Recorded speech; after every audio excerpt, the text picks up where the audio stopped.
kami beri kesempatan kepada Bapak Dr. Haji Ardiansa LCMA. Beliau adalah Sekretaris Umum Majelis Ulama Indonesia Provinsi Sumatera Utara. Kepada beliau kami persilakan. Bismillahirrahmanirrahim. Assalamualaikum warahmatullahi wabarakatuh. Alhamdulillahi wa kafa, wassalatu wassalamu ala khairil mustafa, nabiyyina al-mujtaba, wa ala alihi wa ashabihi ahli sidqi wal wafa. Subhanaka la ilma lana illa ma 'allamtana innaka antal alimul hakim. Allahumma alhimna rushdana wa qina shurura anfusina wa ba'd. Al-mukarramun wal muhtaramun, jajaran Dewan Pimpinan Majelis Ulama Indonesia Provinsi Sumatera Utara, demikian juga jajaran Dewan Pimpinan MUI Kabupaten Kota yang berhadir pada kesempatan ini. Saya melihat cukup banyak yang hadir dari Langkat, kemudian hadir tebing tinggi juga dari Serdang, kemudian ada Siantar, Simalungun, ya, dan Tebing ya juga hadir, alhamdulillah. Mungkin yang tadi pagi juga sudah banyak yang hadir dalam kesempatan ini. Begitu juga Kota Medan, tadi saya lihat juga banyak yang hadir. Dari Ormas Organisasi Kemasyarakatan Islam ya, Provinsi Sumatera Utara juga banyak yang hadir. Nahdlatul Ulama, Muhammadiyah, Al-Wasliyah, ya, Matla'ul Anwar, juga ketua saya lihat hadir, kemudian Ittihadiyah dari Besilam dan dari Pondok Pesantren juga alhamdulillah cukup banyak kita yang hadir dalam kesempatan ini. Bapak-bapak, ibu-ibu, orang-orang tua kami, hadirin wal hadirat, wabil khusus yang sama kita muliakan adalah Dewan Pertimbangan yang hadir pada kesempatan ini, Ibu Hajjah Husnaini hadir, alhamdulillah. Dewan Pertimbangan dari Majelis Ulama Indonesia Provinsi Sumatera Utara, asatiz dan asatidzah, barakallahu jami'an wa hafizakumullahu jami'an. Pertama yang tentunya kita bersyukur kepada Allah Subhanahu wa taala bahwa pertemuan kita pada hari ini sangat penting dan kita membicarakan sesuatu hal yang sesungguhnya juga teramat penting, yaitu tentang suatu semboyan yang selalu disampaikan bahwa Majelis Ulama itu adalah tenda besar umat Islam, dan begitu juga selalu disampaikan bahwa Majelis Ulama Indonesia itu adalah payung besar umat Islam. Filosofinya secara singkat, kalau dia tenda maka dia nggak ada pintu, nggak ada jendela yang permanen. Sama juga dia dengan payung. Payung malah tidak ada jendela dan tidak ada pintu. Maknanya apa? Bahwa semua unsur dan kekuatan umat Islam itu dapat berteduh di bawah Majelis Ulama Indonesia atau dapat bergabung dalam Majelis Ulama Indonesia. Tentunya ada visi dan misi daripada Majelis Ulama sehingga Majelis Ulama yang kita cintai ini dapat menjadi sandaran dari seluruh umat Islam tanpa melihat ya asal muasal daripada keormasannya, sehingga semangat yang dibangun oleh Majelis Ulama itu benar-benar dapat kita pelihara bersama. Sebab Bapak dan Ibu sekalian yang dimuliakan Allah, saya yakin Bapak dan Ibu lebih mengetahui daripada yang bercakap ini bahwa sebelum ada Majelis Ulama Indonesia yang lahir pada 26 Juli tahun 1975, sebenarnya Majelis Ulama itu sudah ada di 3 provinsi: Aceh, Sumatera Utara atau ketika itu lebih dikenal dengan Sumatera bagian timur, dan yang ketiga adalah Jawa Barat. Kalau di kita, artinya di Sumatera Utara, dahulu lebih dikenal dengan nama Pondok Ulama, yang kemudian pada tanggal 26 Juli kemudian diresmikanlah sebagai hari lahirnya Majelis Ulama secara nasional yang kemudian berpusat dan berkantor di Jakarta. Kita lanjut kepada visi dan misi. Visi daripada Majelis Ulama itu adalah terciptanya kondisi kehidupan kemasyarakatan, kebangsaan dan kenegaraan yang baik sebagai hasil penggalangan potensi dan partisipasi umat Islam melalui aktualisasi potensi ulama, zu'ama, aghnia dan cendekiawan muslim. Jadi ada 4 komponen penting di dalam Majelis Ulama, sehingga Majelis Ulama ini tidak hanya mereka yang tamatan pesantren misalnya atau tamatan dari Timur Tengah, tapi adalah masuk dalam 4 kategori ini, yaitu ulama. Ulama yang selalu diidentikan dengan mereka yang mengerti nahwu, sharaf, qawaid fiqhiyah, ya, ilmu-ilmu keislaman. Zu'ama ini maksudnya adalah pemerintah, penguasa, zaim dari tingkat pusat sampai kepada tingkat kecamatan. Alhamdulillah kita sekarang sudah sampai kecamatan. Aghnia adalah para donatur, mereka yang dapat memberikan penggalangan dana di kita. Dan begitu juga cendekiawan muslim, maksudnya di sini adalah seluruh disiplin keilmuan. Sehingga di dalam Majelis Ulama itu bisa saja bergabung dokter atau bahkan memang ada dokter di dalamnya, dan begitu juga disiplin keilmuan yang lainnya yang dibutuhkan oleh umat Islam. Tujuannya apa? Adalah untuk kejayaan Islam dan umat Islam. Izzul Islam wal muslimin. Nah, semangat ini adalah sesuatu hal yang bukan muncul begitu saja. Saya mendapatkan penjelasan ini dari yang pertama sekali saya dengar dulu adalah dari almarhum Kiai Haji Sahal Mahfuz ketika dalam pertemuan ijtima' ulama, bahwa kenapa Izzul Islam? Karena memang dalam perjalanan sejarah kita, ya, Islam itu selalu dikesampingkan. Itu kata beliau. Ya, disadari atau tidak bahwa dalam prosesnya Islam itu selalu berkompromi atau bahkan selalu disingkirkan atau dikesampingkan. Wal muslimin, dan umat Islam. Jadi tidak hanya Islamnya saja, tapi bagaimana umatnya juga dapat bersaing, sehingga dapat diwujudkan Islam yang rahmatan lil alamin atau penuh rahmat. Lanjut mungkin secara singkat, ya, misi daripada Majelis Ulama ini menggerakkan kepemimpinan dan kelembagaan secara efektif. Bapak dan Ibu yang dimuliakan Allah Subhanahu wa taala, di sini banyak para pimpinan MUI, nanti tentu saya butuh dikoreksi kalau salah. Majelis Ulama bukanlah organisasi motorik. Ini juga perlu kita sampaikan kepada umat kita. Maksudnya apa? Sering sekali pertanyaan di tengah-tengah masyarakat, kenapa MUI tidak pernah ikut demo? Gitu. Kenapa MUI itu kalau ada permasalahan-permasalahan tidak hadir di lapangan bersama dengan yang lain, atau bahkan kadang simbol logonya pun tidak boleh dipergunakan, karena Majelis Ulama itu bukan organisasi motorik seperti ormas yang lain.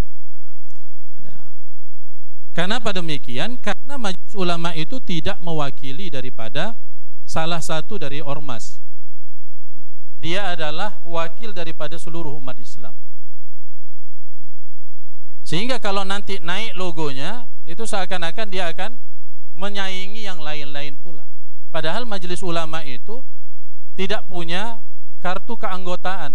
Jadi anggotanya siapa? Ya seluruh umat Islam, seluruh ormas Islam. Nah, diambil dari kata-kata di sini adalah menggerakkan. Jadi dia lebih kepada sifatnya yang menggerakkan kepemimpinan dan kelembagaan Islam secara efektif, sehingga mampu mengarah dan membina umat Islam yang komitmen dengan akidah Islamiyah. Kata-kata yang komitmen itu juga menunjukkan bahwa ada di tengah-tengah umat Islam itu yang tidak komitmen dengan Islam. Dan bukan hanya sekarang, dari dulu-dulu pun memang sudah ada.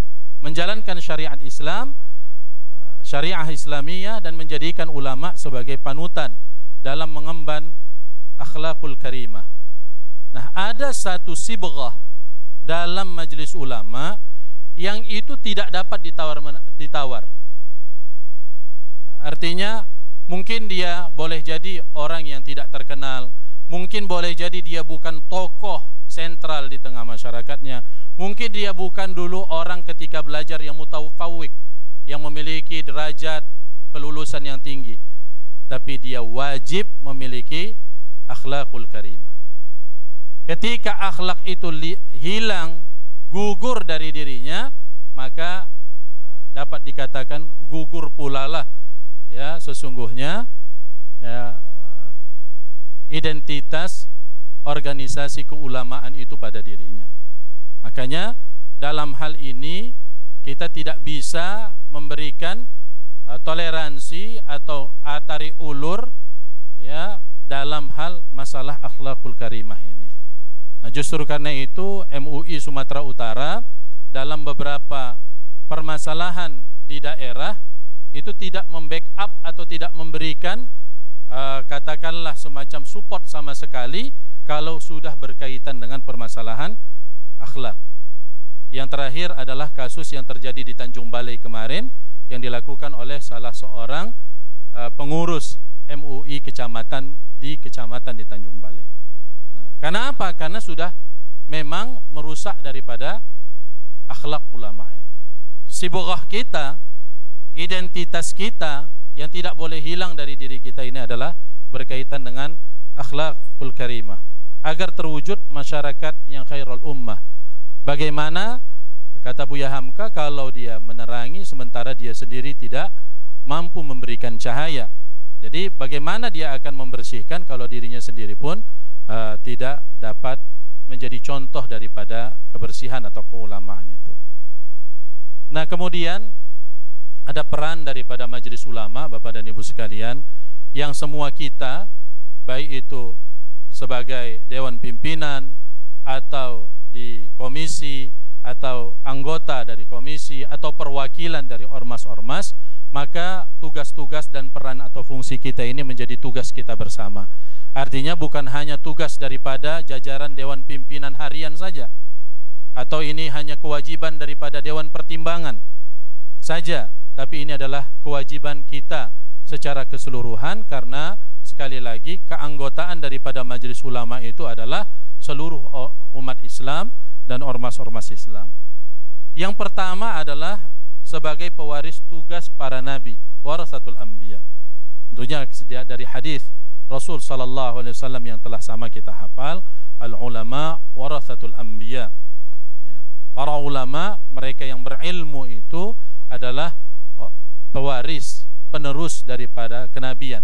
Penerus maksudnya di sini adalah tradisi daripada kenabian, bukan kenabiannya, bukan dia menjadi nabi ya yang melanjutkan Nabi Muhammad sallallahu alaihi wasallam, tidak, karena nabi dan rasul sudah ya, selesai dengan wafatnya Rasulullah sallallahu alaihi wasallam. Maka sebagai pewaris tugas para nabi. Nah, tugas para nabi, tugas para anbiya diantaranya adalah dakwah, irsyadun nas, memberikan petunjuk, mengajak manusia, tentunya dengan peran yang sangat penting, next, yaitu adalah ifta atau fatwa. Justru karena itu komisi fatwa di majelis ulama dari seluruh tingkatan dari kabupaten kota sampai pusat selalu dikatakan merupakan ruh daripada majelis ulama.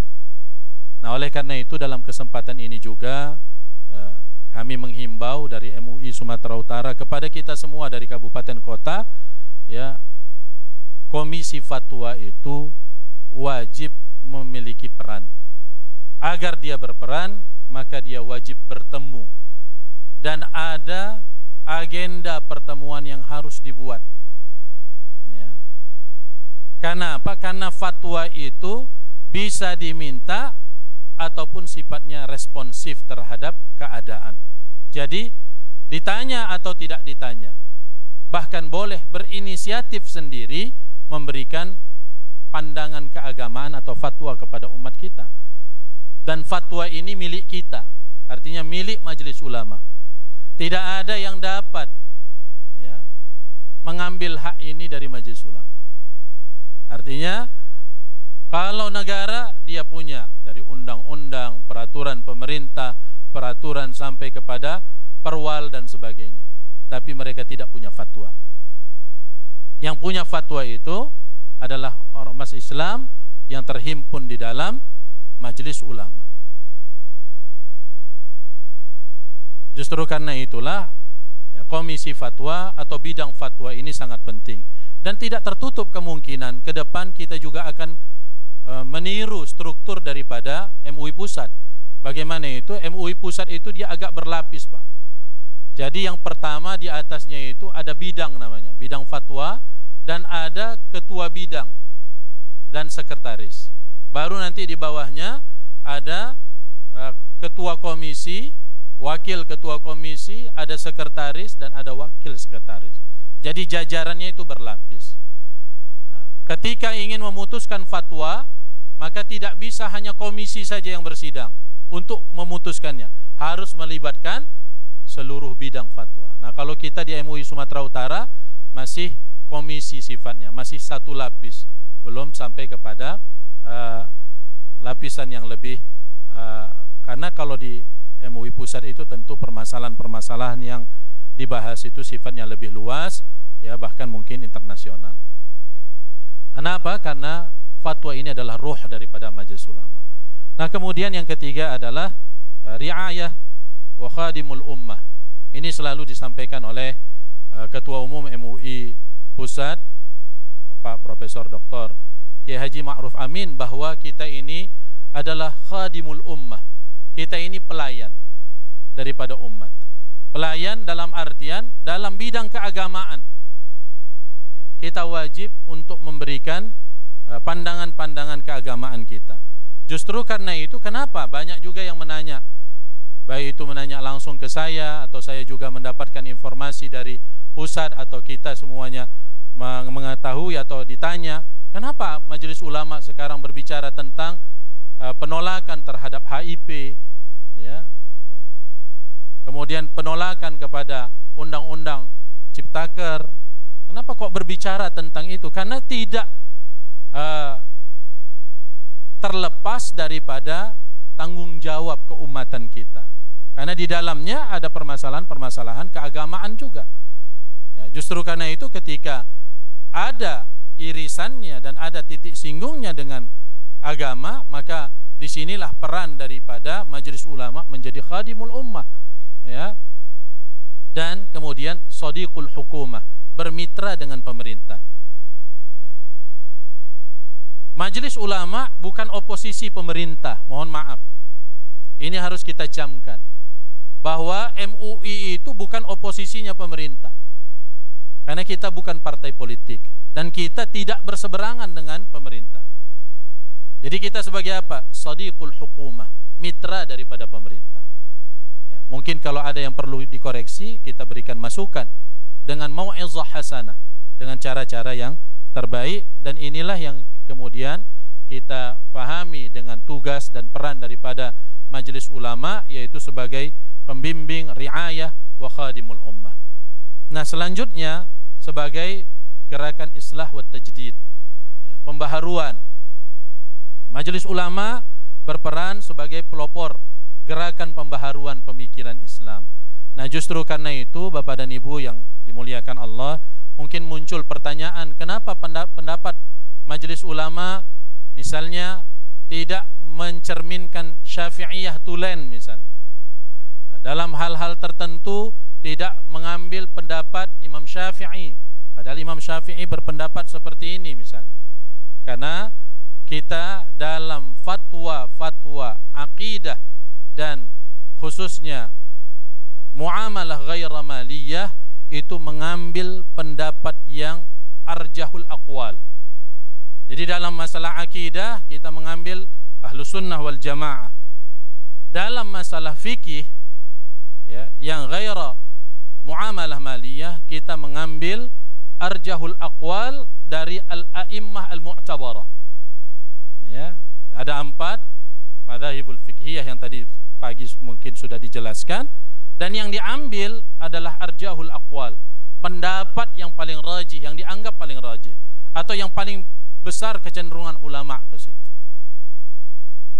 Nah, ini menunjukkan bahwa tidak tertutup kemungkinan, bahkan sudah bisa dilihat dalam beberapa fatwa majelis ulama itu mengambil pendapat Imam Hanafi misalnya, atau Imam Maliki dalam kasus kodok misalnya.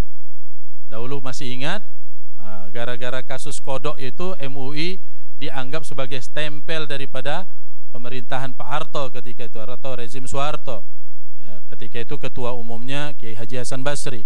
Ya, karena yang diambil tidak mazhab Imam Syafi'i. Karena dalam mazhab Imam Syafi'i, hewan yang hidup di dua alam maka haram. Ketika itu MUI mengambil pandangan daripada Imam Maliki yang lebih longgar dalam hal ini. Nah, sehingga yang diambil itu adalah pendapat yang arjah. Nah, kalau dalam muamalah maliyah ini lebih luas lagi.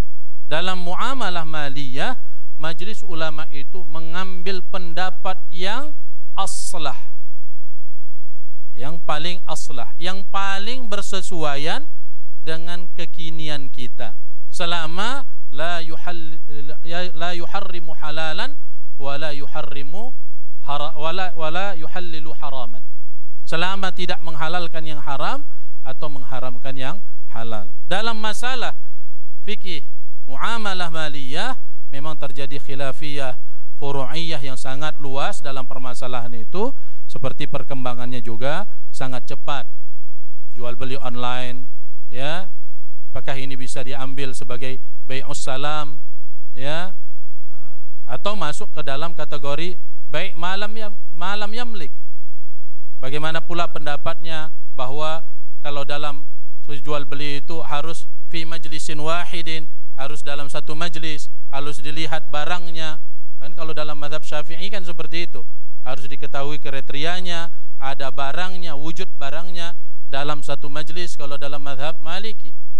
Tapi kalau dalam muamalah maliyah, ya, majelis ulama menggunakan atau mengambil pendapat kepada yang aslah, yang paling mungkin untuk diimplementasikan.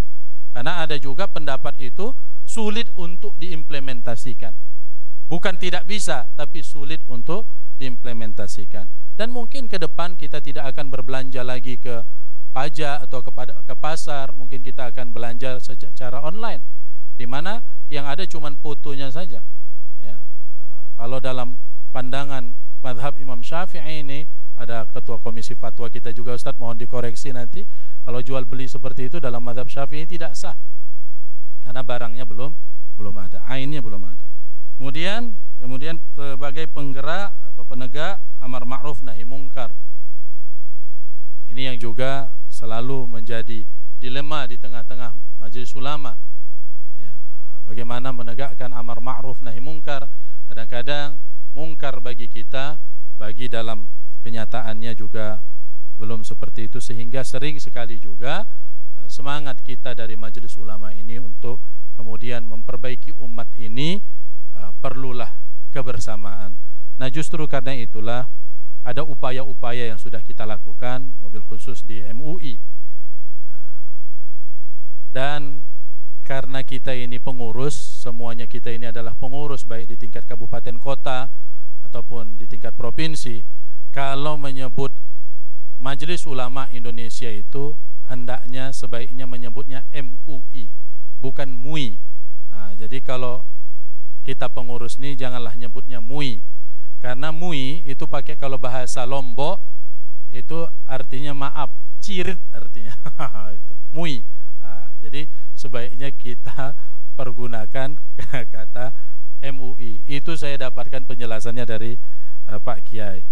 Nah, mengeluarkan fatwa dalam hukum dan aliran ini menjadi upaya-upaya kita untuk menjaga kerukunan di antara kita, ya, melakukan diskusi, mudzakarah, pertemuan-pertemuan seperti yang kita lakukan sekarang ini, ya.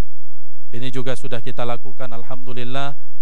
Kemudian melakukan dan menerbitkan himbauan-himbauan, ya, seperti menghadapi Covid ini juga, ya. Dan kita alhamdulillah sekarang sudah memiliki kaderisasi ulama perempuan, istilah kita, selain daripada PTKU, MUI yang laki-laki yang sudah berjalan sekarang 8 angkatan, alhamdulillah, dan diantaranya sekarang ada mahasiswa-mahasiswa kita dan sudah ada juga pegawai kita yang kita angkat dari kader kita dari Majelis Ulama. Yang paling senior di sini kader Majelis Ulama itu setahu saya adalah Ustadz Abdul Halim, Ketua MUI Simalungun. Beliau ini memang tamat dari sini dan termasuk Ustadz Sultan Syahrir yang saya tahu, mungkin yang lain-lain juga begitu. Ini angkatan pertama di angkatan dahulu namanya PKU, Pendidikan Kader Ulama. Nah, ini upaya yang telah dilakukan dan tentunya bersama-sama seluruh daripada Dewan Pimpinan, dan ini semuanya adalah bantuan dari kita dan doa dari kita. Tentunya tidak ada yang absen dalam ini, semuanya memiliki tangan dan memiliki sumbangan dalam hal ini. Justru karena itulah mari kita jaga ukhuwah Islamiyah ini, ya, mari kita rawat bersama-sama, karena selalu dikatakan bahwa MUI ini adalah sandaran terakhir umat Islam. Bagaimanapun juga kalau sudah Majelis Ulama mengeluarkan fatwa, mengeluarkan himbauan, itu memang menjadi patokan dan menjadi perhatian daripada pemerintah dan umat kita wabil khusus. Justru karena itu marilah kita tingkatkan sumber daya kita, khususnya sumber daya insaninya di MUI kabupaten kota dan kecamatan serta di MUI provinsi, agar benar-benar kita dapat menghadirkan pandangan-pandangan fatwa dan pandangan-pandangan keagamaan, jawaban-jawaban, ya, sebab kita sekarang ini dengan masuknya Pak Kiai dalam jajaran pemerintahan tidak dapat dinafikan bahwa kehadiran beliau itu mengangkat sangat tinggi marwah Majelis Ulama. Walaupun banyak orang merasa tidak, tapi ya, hakikat yang sebenarnya dengan hadirnya Pak Kiai sebagai wapres itu mengangkat, menjulang harkat dan martabat Majelis Ulama ini. Nah, oleh karena itu ya, menjaganya dan merawatnya juga tidak mudah. Nah, tentu ini bukan cakap saya, tapi adalah hal-hal yang pernah saya dengar, baik itu dalam rakernas, dalam pertemuan-pertemuan MUI di pusat, dan saya hanya mengulanginya saja. Mohon maaf, demikian yang dapat disampaikan. Mudah-mudahan pertemuan dan silaturahim kita ini menjadi dan membuahkan kebaikan. Aqulu qauli hadza astaghfirullah. Assalamualaikum warahmatullahi wabarakatuh. Terima kasih kepada Bapak Dr. Haji Ardiansyah LCMA yang telah menjelaskan kepada kita bagaimana pentingnya kesatuan umat. Jadi MUI sebagai tenda besar. Jadi kalau tenda itu tak ada pintu, tak ada jendela, semua bisa bergabung. Ya, mudah-mudahan dengan bergabung itu membuat Islam menjadi Izzul Islam wal Muslim. Tahan dulu pertanyaannya. Kita lanjut dulu ke pemakalah kedua. Bapak Dr. Haji Maratua Simanjuntak akan membahas urgensi ukhuwah dan toleransi dalam membangun Islam wasatiyah. Saya tidak perkenalkan lagi beliau karena beliau sudah sangat dikenal di Sumatera Utara ini. Kalau ada yang tak kenal lagi perlu dipertanyakan. Kami silakan dengan segala hormat.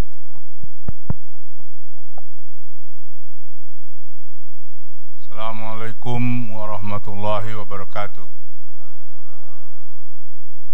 Alhamdulillah kita masih semangat walaupun barangkali masa-masa ngantuk ini. Allahu Akbar. Kan masih semangat ya. Bapak-bapak saudara sekalian, diungkapkan ini urgensi ukhuwah ini. Ada ceritanya ini. Ceritanya begini. Pada tahun 2008 yang lalu, akhir 2007,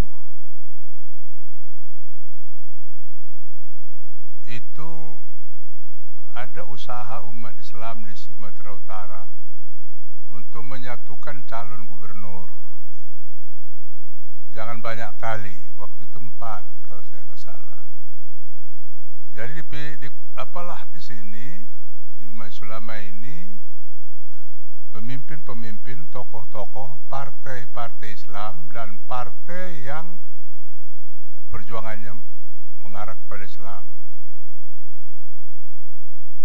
Dalam rapat alot memang, tapi semua pendapat setuju supaya calon itu cuma satu. Dan kita pasti menang. Begitulah anggapan itu. Pada waktu saingan ada yang non. Selanjutnya untuk menentukan siapa yang satu itu diserahkan kepada mereka. Apa kejadian Bapak sekalian? Kalau untuk bersatu setuju, tapi bagaimana supaya satu? Tidak setuju lagi. Nah, saat ini menurut kita, dan saya yakin bahwa sekalian seperti itu, apakah ormas-ormas, apakah MUI, saat ini memang ya mungkin sudah betul-betul saatnya lah menghadapi permasalahan Indonesia ini, harus bersatu. Dan kita bersatu tentu tidak seperti yang kita lihat dengan menggerakkan demo dan sebagainya. Tetapi paling tidak, ini yang mau kita lihat nanti. Kita bicara ukhuwah, kita bicara toleransi. Salah satu intinya ukhuwah itu ya merasa bersaudara, kal jasadil wahid. Ukhuwah dan toleransi itu punya sama-sama. Dan kalau kita apakan juga Islam wasatiyah itu pun arahnya ke sana. Karena dia berada pada jalan tengah.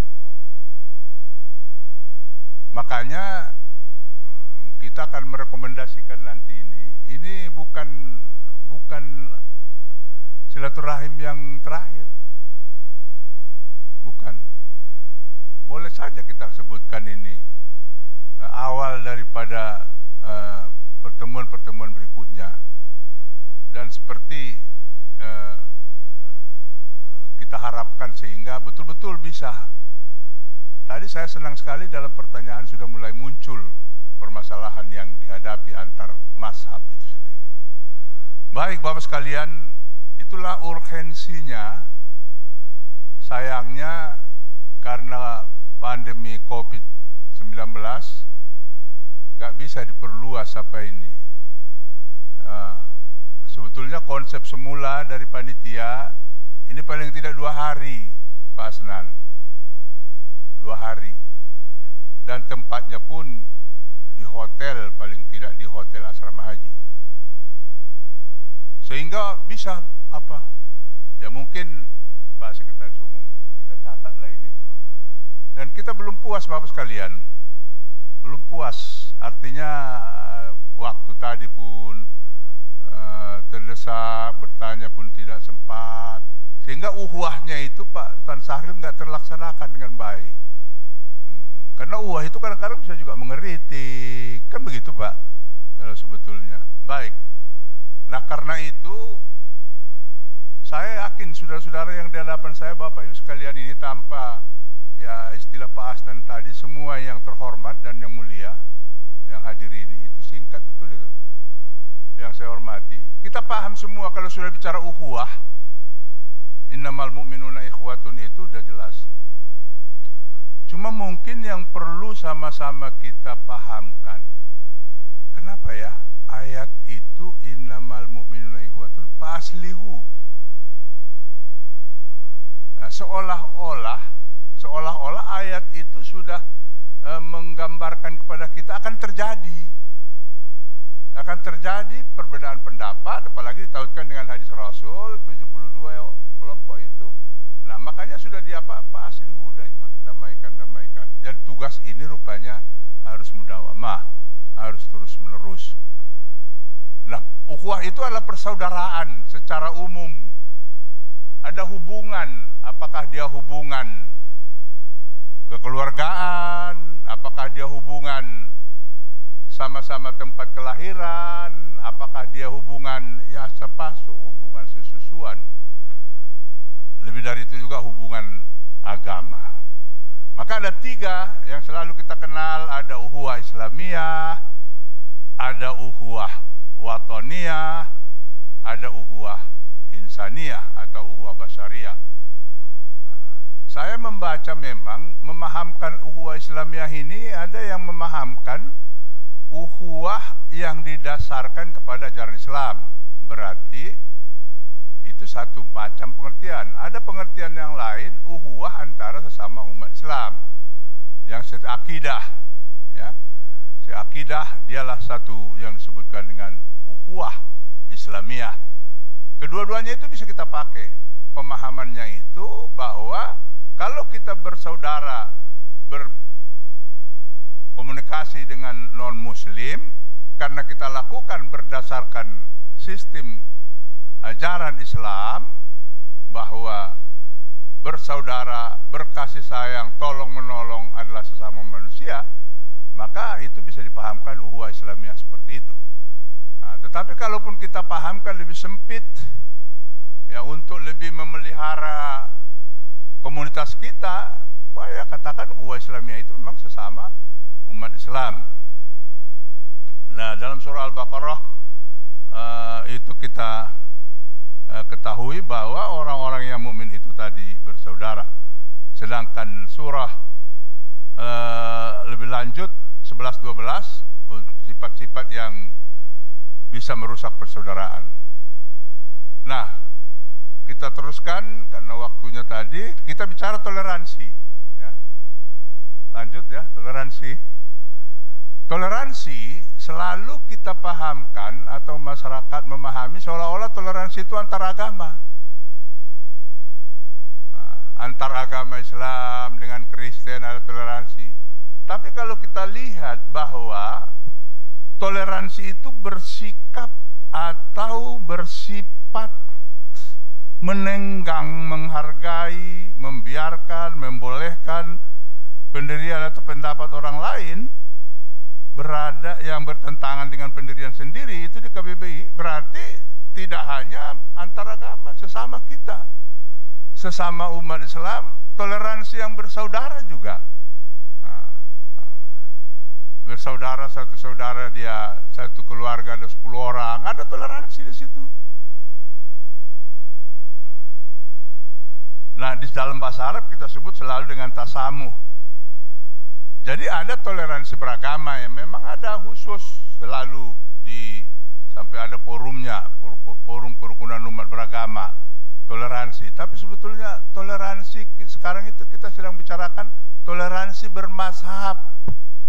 Yang Pak Ishak tidak bilang pernah datang kepada beliau sebagai komisi fatwa mau minta nasihat jangan sampai cerai dia gara-gara paham yang berbeda. Mestinya toleransi lah. Toleransi ya udahlah itu paham-paham kalau tidak menyangkut hal-hal yang sifatnya usuli. Nah, itu toleransi.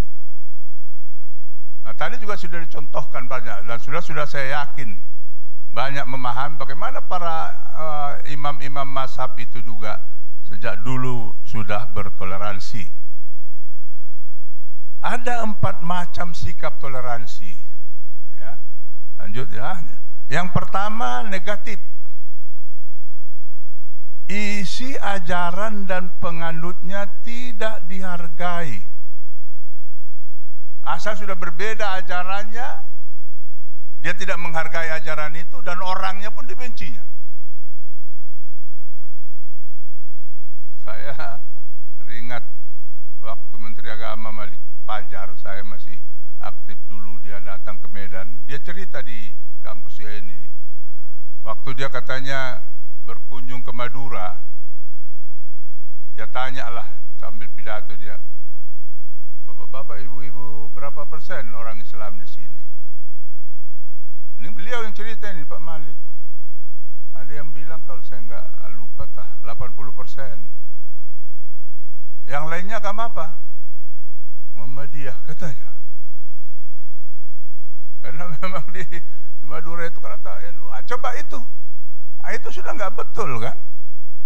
Itu berarti seolah-olah pahamnya itu sudah nggak diap, orangnya pun nggak disenangi lagi. Nah, itu yang pertama. Mudah-mudahan kita nggak ada seperti itu di sini. Kalau COVID negatif bagus.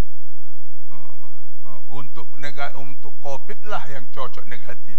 Kalau yang lain-lain jangan negatif lah. Kedua, ada yang positif.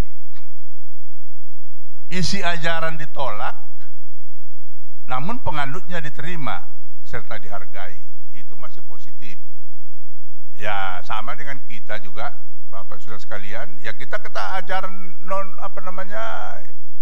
non Muslim kita tolak, tapi orangnya kita hargai. Itu positif dan itu yang perlu kita amalkan. Ada yang ketiga, ekumenis. Ajaran serta penganutnya dihargai. Ajarannya dihargai, penganutnya dihargai. Karena apa? Karena agamanya sama, tetapi berbeda aliran atau paham. Nah, ini yang mau kita kembangkan. Nah, seperti tadi, sering kita sebut, kita bisa berbeda mungkin pahamnya antara Muhammadiyah, Al-Wasiliyah, NU, dan sebagainya. Tetapi kita hargai. Paham ajarannya pun kita hargai, orangnya pun kita hargai. Ada toleransi sejati istilahnya. Didasarkan pada sikap hormat terhadap martabat manusia, hati nurani, dan juga keikhlasan. Apapun agamanya, itu pokoknya apapun dia toleran secara umum. Nah itu gambaran. Jadi yang mau kita ingin kembangkan adalah nomor 2 dan nomor 3 dalam sistem toleransi ini.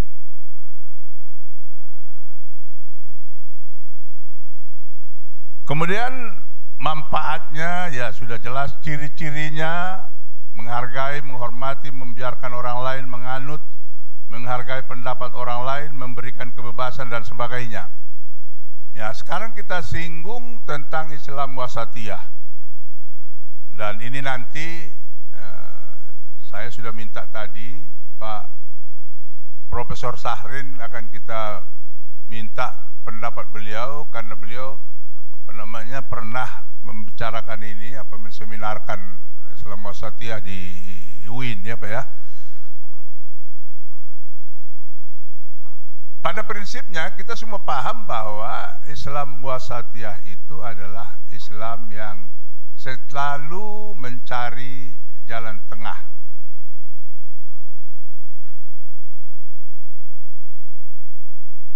Di dalam firman Allah Al-Baqarah 143 dikatakan, dan demikian pula kami telah menjadikan kamu ummatan wasata, umat Islam pertengahan, adil, agar kamu menjadi saksi atas perbuatan manusia dan agar Rasul Muhammad menjadi saksi atas perbuatan kamu. Bapak Ibu sekalian, dewasa ini muncul kelompok Islam. Ya, mudah-mudahan kalau anggapan saya ini salah, ya, mohon ampun kepada Allah. Yang intoleran, apakah kita mengakui atau tidak, tapi ada dimunculkan Islam intoleran. Saya ada pertemuan workshop internasional di Jakarta tentang kerukunan. Itu coba yang dari luar itu mengatakan salah satu contoh Islam intoleran adalah Tanjung Balai. Nah, waktu itu saya bantah itu waktu itu. Intoleran dan eksklusif. Malah ada takfiri, mengkafir-kafirkan orang lain. Nah, ini yang lebih berat lagi Bapak sekalian. Mengkafirkan orang. Bahkan melakukan kekerasan yang tidak sepaham dengan kelompoknya.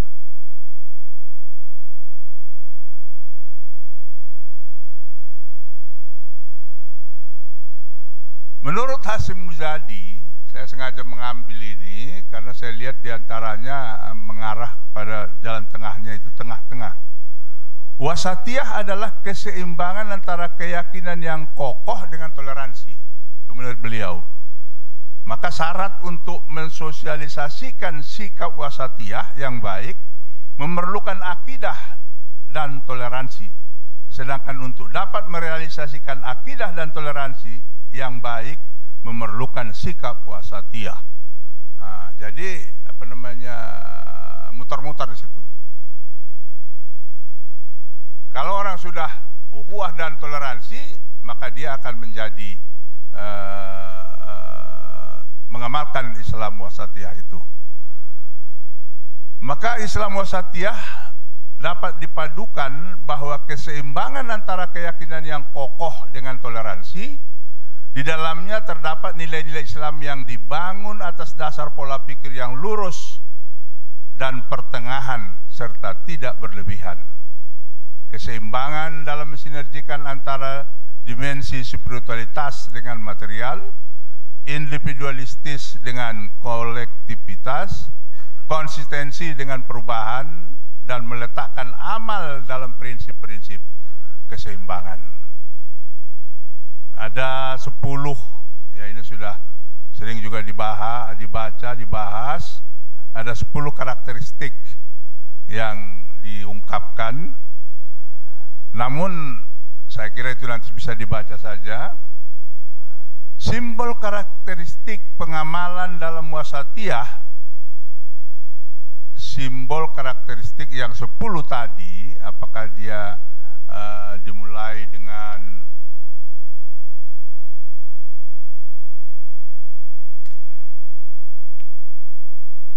tawasud, tawazun, i'tidal, tasamuh, musawah dan sebagainya, itu yang 10 karakteristik itu sebagai jawaban atas berkembangnya kelompok intoleran tadi, takfiri, untuk mewujudkan nilai-nilai Islam yang moderat dalam kehidupan keagamaan, kemasyarakatan, bangsaan, dan kenegaraan.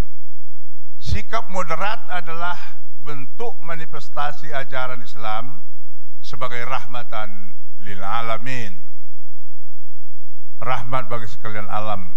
Sikap moderat perlu diperjuangkan untuk lahirnya umat terbaik, khairu ummah tadi, yang sudah diungkapkan oleh Pak Dr. Ardian tadi.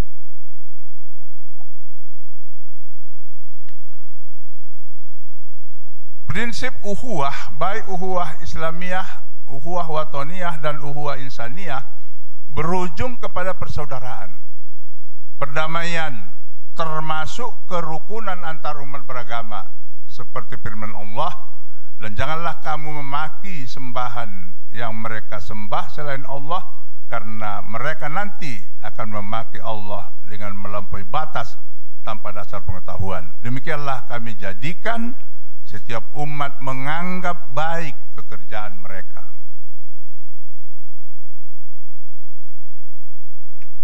Membangun perwujudan ukhuwah Islamiyah, ini semacam apa namanya rumusannya, kesimpulannya. Membangun perwujudan ukhuwah Islamiyah, persaudaraan sesama muslim yang seakidah, dengan tidak saling menyalahkan atau merendahkan pendapat atau muslim lain, sepanjang tetap berdasarkan Quran dan hadis. Hanya orang-orang yang mukmin bersaudara, maka damaikanlah antara mereka. Perbedaan penafsiran dan pendapat tidak membuat perpecahan, malah harus menjadi rahmat.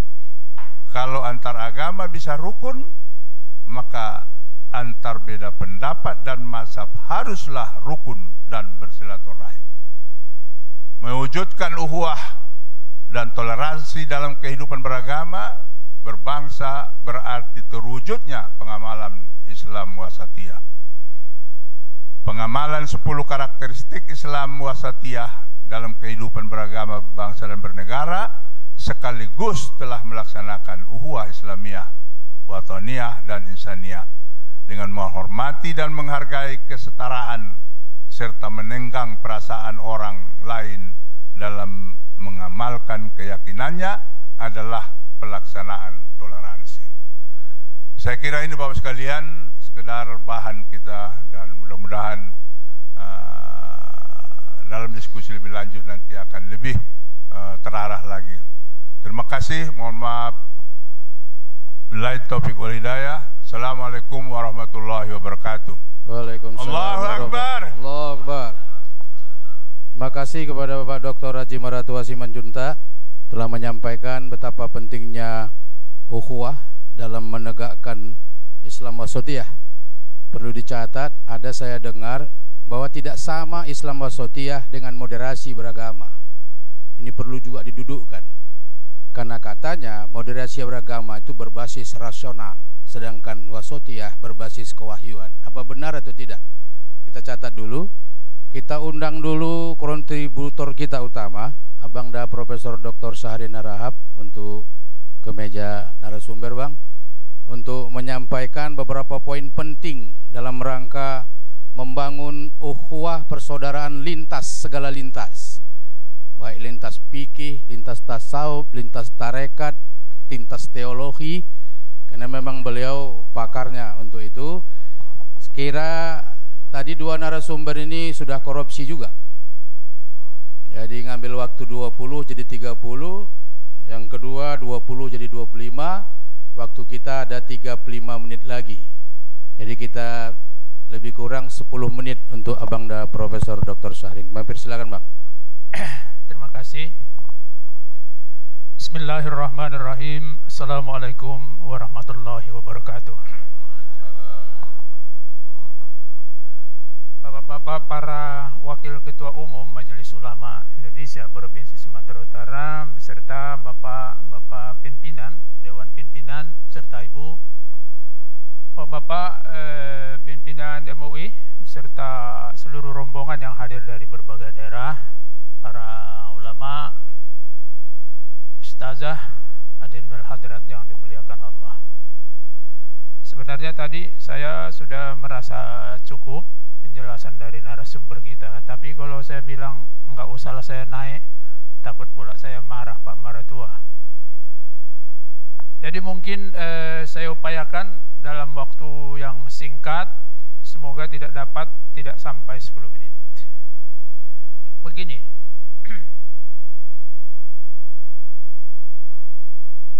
kita dalam perjalanan Islam ini sebenarnya mazhab terbesar itu cuma 2 aja,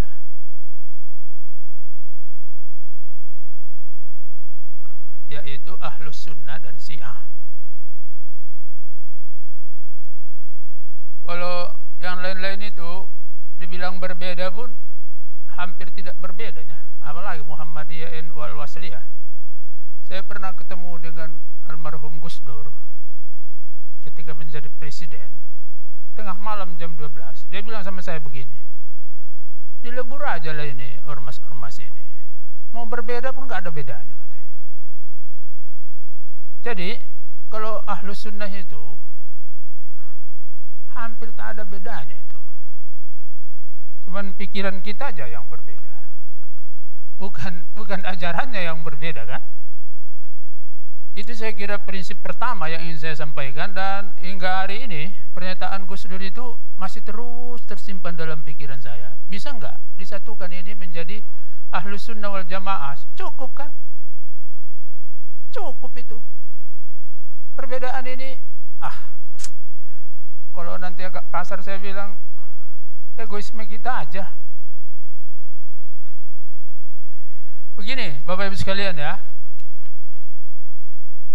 itu ada kitab dari Abdul Mu'in Al-Hafni mencatat seluruh mazhab, pergerakan dan kelompok di dunia, dan saat ini sudah 400, melampaui yang diperhitungkan Rasul 73, ya kan? 400. Mungkin di pustaka ini adanya buku itu. Jadi mazhab sekarang di dunia ini 400. Perhitungan Nabi 73.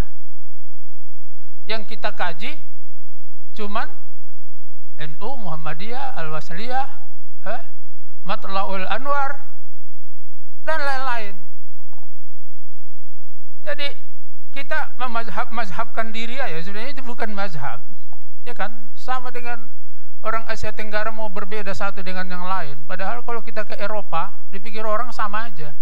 Orang Malaysia, orang Thailand, orang Indonesia, dipikir orang itu orang Nusantara aja gitu. Itu yang pertama Pak ya, ingin saya sampaikan. Yang kedua,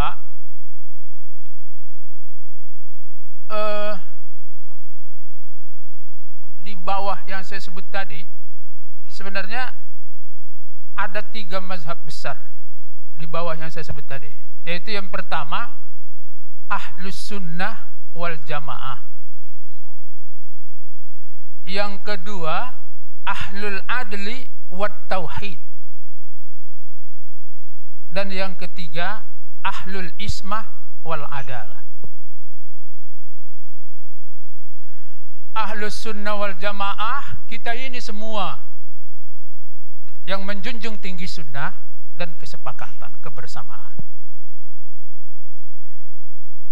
Mazhab kedua adalah Ahlul Adli wat Tauhid, Mu'tazilah. Itu agak besar itu apanya, bedanya dengan Ahlus Sunnah wal Jamaah. Tetapi dalam konteks Ahlus Sunnah wal Jamaah dengan Syiah, Mu'tazilah itu dimasukkan ke Ahlus Sunnah wal Jamaah. Yang ketiga, Ahlul Ismah wal Adalah. Itu Syiah. Jadi saya ingin ulangi, Ahlus Sunnah wal Jamaah, Ahlul Adli wat Tauhid, dan Ahlul Ismah wal Adalah. Saya ingin sampaikan Pak, bahwa ketiga mazhab ini lahir karena persoalan internal umat. Hampir tidak ada kaitannya dengan orang lain, kita-kita aja itu. Ahlus Sunnah wal Jamaah karena banyak orang tidak taat pada sunnah, bahkan mengeritik, bahkan ingkarus sunnah dan mengeritik para sahabat, maka muncul gagasan tadi Ahlus Sunnah wal Jamaah, soal internal juga. Yang kedua, Ahlul Ismah Ahlul Adli wat Tauhid, itu Mu'tazilah juga muncul karena persoalan di dalam juga. Ya kan? Dianggap Tuhan tidak adil, dianggap keesaan Tuhan dicemari, maka Mu'tazilah bersekukuh untuk menegakkan Ahlul Adli wat Tauhid. Syiah yang selalu dikejar-kejar pasca meninggalnya Rasulullah, berjuang secara internal juga Ahlul Ismah wal Adalah. Ismah itu pendukung kemaksuman Rasul dan para imam, wal Adalah dan keadilan. Bapak-bapak dan ibu-ibu, ketiga itu masih urusan internal umat. Saya ingin sampaikan, sekarang ini umat Islam menghadapi persoalan bukan internal lagi, sudah eksternal tapi masalah internal. Ya kan? Masalah internal kita ditarik menjadi masalah eksternal. Coba dibilang kafir orang, kita dibilang intoleran. Ngeri itu kan?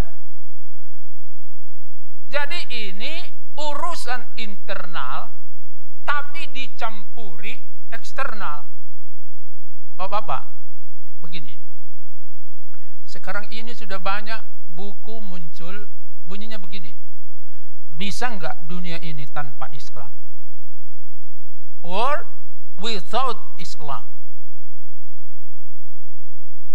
Jadi ini kita tidak di zona aman, supaya tahu. Ya kan?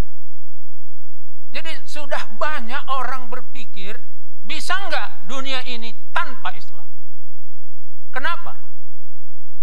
Sudah disampaikan oleh Pak Maratua, ya kan?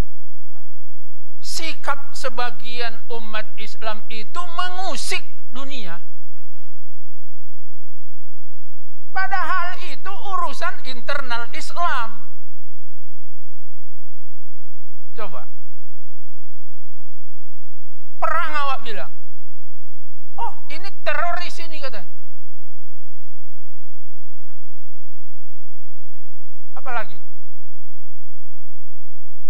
wajib apa? Oh, bilang, ya kan?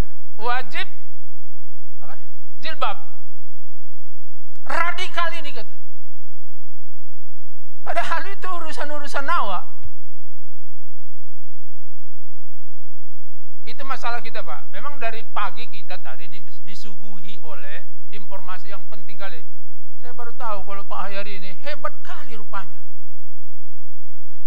Sungguh-sungguh. Kalau seperti ini orang NU semua, aku pun mau masuk NU ini.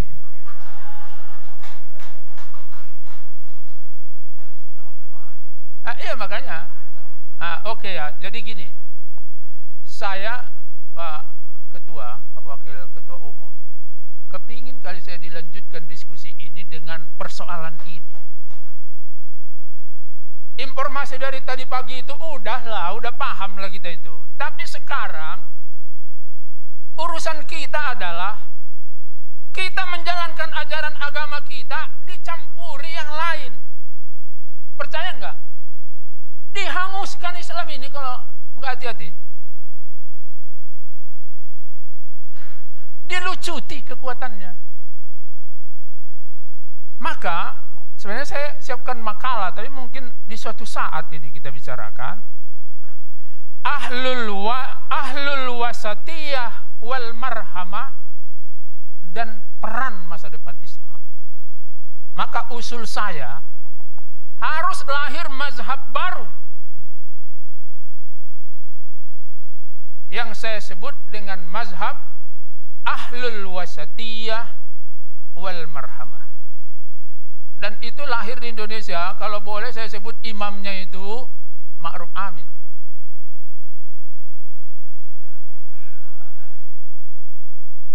Dan saya nggak peduli mau organisasi apa, mau di mana, karena beliau sejak awal memperjuangkan bisa nggak umat Islam ini ada arah baru, yaitu al-wasatiyah wal marhamah. Wasatiyah kita tegakkan agar pergaulan kita di dunia ini baik dan Islam memimpin peradaban. Tanpa wasatiyah memang kita berat. Marhamah, kasih sayang antara kita. Awak pun terkejut tadi, ini terakhir ya, Pak Arifin bilang beda wasatiyah dengan moderat ya. Sama aja itu. Bahasa Arabnya wasatiyah, bahasa Inggrisnya moderat, itu aja. Tapi saya tahu itu karena NU menyebut Islam moderat untuk menghindar sedikit dari NU gitu. Jadi gini loh, begini Bapak-bapak ya, kita ada tantangan berat. Apa itu? Apapun organisasimu, apapun aliranmu, mazhab apapun, di gerakan manapun kamu berada, sekarang gerakkan itu wasatiyah. Itulah tolonganmu terhadap agama ini. Matla'ul Anwar. Matla'ul Anwar kan belum banyak kita dengar bicara soal agama. Ya kan? Jadi kurang lebih begini kalau menurut saya, Matla'ul Anwar yang wasatiyah, Al-Wasliyah yang wasatiyah, Muhammadiyah yang wasatiyah, NU yang wasatiyah, MUI yang wasatiyah. MUI ini, saya Pak Sekjen ya, ada buku lo lahir, bagaimana supaya NU ini ditiadakan? MUI. Ya kan? Mengapa? Itu tadi mengusik.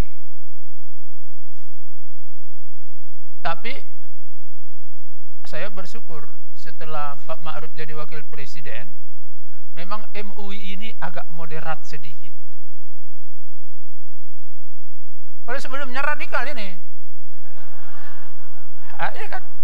Jadi maksud saya kita agak apa sedikit, agak rileks ya. Ini persoalan kita. Ya kan? Jadi para ustadz, saya mohon izin, ya, mohon izin supaya mari kita kembangkan ahlul wasatiyah wal marhamah. Kasih sayang kita ini enggak kuat loh, enggak kuat ini kasih sayang kita ini, masih lip service saja. Bisa enggak saya yakin bahwa Hasanan Syarif sayang sama saya? Bisa enggak? Belum tentu, walaupun saya sayang sama dia.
Ada Bangda Profesor Dr. Syahrir Narahab Mbah. Sebentar Pak, saya tadi mau nahan beliau ngomong karena udah lewat waktu, tapi karena guru awak takut kualat. Itu yang pertama. Yang kedua, kalau beliau ngomong dimanapun pasti kita tergugah. Masalahnya apa tindak lanjutnya? Selalu persoalan umat kita ini bicara di meja cantik. Sekarang diskusi ini kita pingin mengarah kepada mazhab apapun yang dibentuk baru, kok tak bersatu, tak kuat. Itu yang pertama, jadi tenda besar itu. Jadi mohon pertanyaan nanti, kalaupun bertanya, bukanlah bertanya menurut saya, kontribusi. Apa masukan kita supaya kita ini ke depan dengan menghadapi ancaman yang sudah disebutkan tadi. Ngeri kita dengarnya itu kan. Persoalan internal belum selesai, dibawa persoalan eksternal. Sekarang kita multi kompleks persoalan umat ini, termasuk persoalan kebernegaraan. Ini kalau tak tanggung-tanggung, betul Islam dianggap tak ada di Indonesia ini. Nah ini, oleh sebab itu mari kita buka. Saya lebih berharap kontribusi pemikiran. Bagaimana kita bisa bersatu supaya kuat. Apapun mazhab, baik mazhab fikih, teologi, tasawuf, apapun namanya. Jadi tidak lagi kita mengulit-nguliti mazhab siapa punya, tapi lebih kepada uniting factor aja. Apa faktor-faktor bisa kita menjadi perekat. Silakan, tadi sudah banyak, ini ada Tuan Syahrir, ada Tuan Sugeng, ada Tuan Asnan. Siapa lagi? Cukup satu sesi aja kita, karena waktu kita hanya tinggal 20 menit. Oke ya. Yang pertama tadi Tuan Syahrir. Silakan. Sultan Syahrir. Terima kasih. Assalamualaikum warahmatullahi wabarakatuh. Nama saya Sultan Syahrir dari Munte, utusan dari Nahdlatul Ulama Sumatera Utara.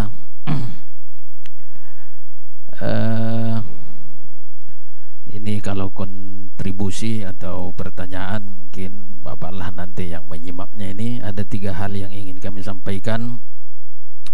Pertama, sebagaimana disebut-sebut tadi hampir semua narasumber, bahwa majelis ulama ini adalah tenda besar dan payung besar. Kami yang di akar rumput ini, yang banyak berhadapan langsung dengan umat-umat ini, kita melihat sangat banyak ya sumber-sumber konflik yang terkait dengan apakah itu madhab fikih atau madhab-madhab yang lainnya, pemikiran-pemikiran. Karena apa ini terjadi? Karena kita lihat di tingkat-tingkat bawah ini sering yang tampil jadi pimpinan-pimpinan, apakah itu ormas atau yang lainnya, bahkan majelis ulama sendiri, kalau itu sudah di level kecamatan, itu tidak ada kriteria siapa yang duduk di sana itu. Tidak ada kompetensi. Kita lihat, saya kebetulan tinggal di Kecamatan Medan Tembung, ketika mereka itu menyusun menyusun pengurus, ya jadi tidak ada kira-kira kriteria jadi pemimpin itu, jadi ketua MUI itu. Apakah ini tidak difikirkan oleh Majelis Ulama Sumatera Utara, sehingga nanti yang duduk di sana tak pandai pula baca Quran pun tak pandai, Pak. Nah, ini problem ini sudah kita lihat. Saya lihat di Kecamatan Medan Kota umpamanya, apalagi nanti di kecamatan-kecamatan luar Medan ini juga menjadi sumber masalah ini. Oleh karena itu, ya bagaimana majelis ulama ini bisa membuat kriteria-kriteria ya untuk pimpinan-pimpinan ormaskah namanya atau madhab-madhab ini. Ini nanti seperti pernah dibawa ke majelis ulama ini, dia pimpinan thariqah, dia sendiri akui tak pandai dia baca Quran, Pak. Tapi dia katanya datang malaikat Jibril tiap malam Jumat ke rumahnya. Kan aneh juga itu. Itu ada, Pak. Itu sudah difatwakan, barangkali sesat itu. Jadi begitu. Yang kedua, ini istilah-istilah kadang-kadang tidak lagi madhab, tapi komunitas. Itu banyak sekali, Pak. Ini bagaimana? Ini juga sumber ini. Ya, tidak tercapainya kalau disebut tadi wasatiyah. Ini Islam wasatiyah. Kalau kita di Nahdlatul Ulama, memang itulah salah satu yang kita usung selalu. Sehingga kalau di Nahdlatul Ulama ini tidak ada bagi kita, Pak, ya soal siapa dia, bisa kita rangkul dia. Jadi bahkan ada mengajak saya ada komunitas PPA namanya, Pola Pertolongan Allah. Itu entah madhab apa ini. Jadi ini banyak sekali yang bertabur di masyarakat kita. Ini mestinya ini tidak masuk dalam, tidak ada pimpinannya. Kadang-kadang mereka hanya komunitas ini, dan mereka menyampaikan ajaran agama itu kadang-kadang penggal sana penggal sini. Ini juga menjadi masalah kita lihat, sehingga nanti itu menimbulkan persoalan keumatan. Kemudian kalau tadi Prof. Sahrin mengatakan perlu ada madhab, sebelum kita bentuk, Pak, sudah lahir madhab Google, Pak. Jadi orang kalau mencari jawaban itu bukan tanya lagi Sultan Syahrir, tidak tanya lagi Ustadz yang dari majelis ulama, tapi lihat, Pak, sehingga kita lihat liar fatwa itu. Persoalan menjarangkan atau mempersoalan masker saja itu mungkin puluhan pendapat. Apalagi kita melihat bahwa Bapak, ya saya kebetulan alumni kader ulama, kita dulu dipaksa oleh Ustadz Hamdan Abbas menghafal kaidah-kaidah fikih, kaidah-kaidah kaidah-kaidah fikih, usul fikih. Saya belum melihat sekarang ada turunan-turunan dari apa ini oleh majelis ulama. Apakah memang saya yang bodoh? Kalau ada darul mafasid muqaddamun ala jalbil masolih, itu begitu saja dibiarkan.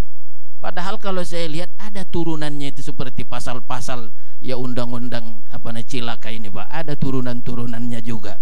Jadi ada katanya al-mas'alatul muhaqqiqah la tutraku bi mafsadatin mutawahhimah. Itu contohnya. Jadi ada turunan-turunannya. Jadi maunya ini juga disampaikan kalau memang kita menjadi payung atau tenda besar dari majelis ulama ini. Allahul muwaffiq ila aqwamit thoriq. Wassalamualaikum warahmatullahi wabarakatuh. Kita lanjutkan kepada saudara Dr. Sugeng Wanto, Mbak. Silakan. Terima kasih. Assalamualaikum warahmatullahi wabarakatuh. Nama saya Sugeng Wanto, utusan dari Sumatera Utara. Perlu saya sampaikan, memang benar kata Pak Prof Sahrin tadi, ada egoisme. Tadi waktu Prof tidak pernah nyebut kata itihadiyah, muncul egoisme juga. Gak disebut-sebut itihadiyah. Baik. Ya, betul. Baik, para tuan guru kita yang kita hormati, saya beranjak dari Quran surah ke-59 ayat 13. Ini tentunya renungan buat kita bersama. Tahsabuhum jami'a wa qulubuhum syatta, dalika bi annahum qaumul la ya'qilun. Kalian nampak mereka itu bersama, bersatu, kita senyum, pokoknya luar biasa, tapi padahal hatinya terpecah belah. Itu luar biasa di ujungnya itu. Dzalika bi annahum qaumul la ya'qilun. Bahasa Medannya, di mana otak mereka ini? Artinya apa? Kalau kita kembalikan ke tataran kita yang akademisi, tataran kita yang mungkin disebut sebagai alim ulama, mungkin keharmonisan ataupun kerukunan kita di internal kita bisa nampak, walau kita memang tidak tahu hatinya. Tapi kalau dalam tataran grassroots, ini luar biasa sekali. Maka kasus muncul seperti yang disampaikan oleh Ustadz Ishak. Akhirnya kemudian terpecah gara-gara beda paham, beda mazhab, beda organisasi. Jadi artinya apa? Bahwa memang perbedaan, keragaman itu memang satu kemestian. Cuman kan memang perlu kita pahami perbedaan yang bagaimana yang bisa kita toleransikan dan mana yang memang tidak bisa ditoleransikan. Karena satu persoalan kenapa kita masalah internal kita tidak selesai. Tadi sampaikan Prof. Sahrin, orang luar masuk ke kita. Karena apa? Kita tidak bisa menyelesaikan masalah internal kita. Makanya mereka mencampuri urusan kita di dalam. Persoalan kita tidak bisa kita bedakan mana masalah i'tiqadiyah, masalah usuliyah, mana yang masalah furu'iyah. Perbedaan yang i'tiqadiyah, yang sifatnya usuliyah itu kan tidak ada toleran di situ. Tapi persoalan yang furu'iyah, persoalan yang ikhtilaful ulama, persoalan yang itu terkait dengan fikih, mazhab dan sebagainya, itu kan yang harus kita saling menghormati, itu yang harus kita saling menghargai. Tapi persoalannya kita tidak punya juklak juknis terkait dengan mana batasan usuliyah, i'tiqadiyah, mana yang batasan ini furu'iyah, ini cabang. Masyarakat kita makanya gaduh karena campur aduk di situ. Yang masalah furu'iyah dibilang i'tiqadiyah, sehingga dia berkelahi, bergaduh. Jadi saya menginginkan akhirnya kita Majelis Ulama Indonesia, tenda besar umat Islam, harus mampu melahirkan konstruksi bangunan mana yang wilayahnya ini standar utamanya i'tiqadiyah, yang ini furu'iyah. Lalu kemudian disosialisasikan sampai ke grassroots sehingga masalah internal kita selesai, sehingga orang lain tidak akan masuk dalam persoalan kita. Saya pikir ini yang ingin saya sampaikan. Pertanyaannya kepada semua guru-guru saya yang di depan, bagaimana pola kita mengkonstruk ini supaya tidak terjadi kesalahpahaman, miskomunikasi, misunderstanding dalam persoalan i'tiqadiyah dan dalam persoalan furu'iyah. Ini saya pikir yang perlu untuk kita sosialisasikan di tengah-tengah masyarakat kita. Persoalan i'tiqadiyah saya pikir tidak banyak. Saya pikir itu kita bisa bersama di situ. Mau NU, mau Muhammadiyah, mau Ittihadiyah, mau Matla'ul Anwar, mau yang lain-lain, semuanya bersama. walaupun berbeda dalam persoalan furu'iyah, tapi satu dalam masalah itu. Saya pikir bagaimana ini membangunnya para tuan guru, semoga hari ini bisa melahirkan ke depan sehingga kita punya juklak juknis yang bisa di masyarakat kita itu bisa diamalkan, sehingga kita jauh dari ayat ini. Nampak aja kita ini senyum, tapi ketika nanti ada saudara kita orang NU yang kena masalah, kita bilang yang penting bukan saya, dia kan NU, saya Muhammadiyah, saya Matullah, saya Ittihadiyah. Nggak ada lagi bahasa itu. Ketika dia punya masalah, ini masalah kita umat Islam. Saya pikir demikian. Wallahu yaqulul haqq wa huwa yahdis sabil. Assalamualaikum warahmatullahi wabarakatuh. Waalaikumsalam warahmatullahi wabarakatuh. Mulai juga muncul egosentris masing-masing, ya kan? Dengan ciri khas sambutan pidato masing-masing. Nanti datang Al-Wasliyah kan, Nasrum minallah wa fam qarib wa basyiril mu'minin. Padahal sama juga Al-Qur'an juga ya. Pak Asnan Sarid, mohon izin singkat aja, Bang. Boleh. Terima kasih. Assalamualaikum warahmatullahi wabarakatuh. Hormat saya kepada kita semua. Pertama yang ingin saya sampaikan begini. Sekitar 17 tahun yang lalu, itu pemuka agama masih disebut ulama Kamtibmas Polda. Saya duduk di sana, mungkin Pak Maratua pun ada, Profesor Dr. Ridwan Lubis ada. Lalu Pak Firnandus pidato, Assalamualaikum katanya. Lalu umat Islam nih itu di apa? Unilan itu waktu itu. Waalaikumsalam. Saya guid Pak Profesor. Bapak yang negor atau saya bilang. Kenapa? Itu Assalamualaikum, itu Asmaul Husna aku bilang.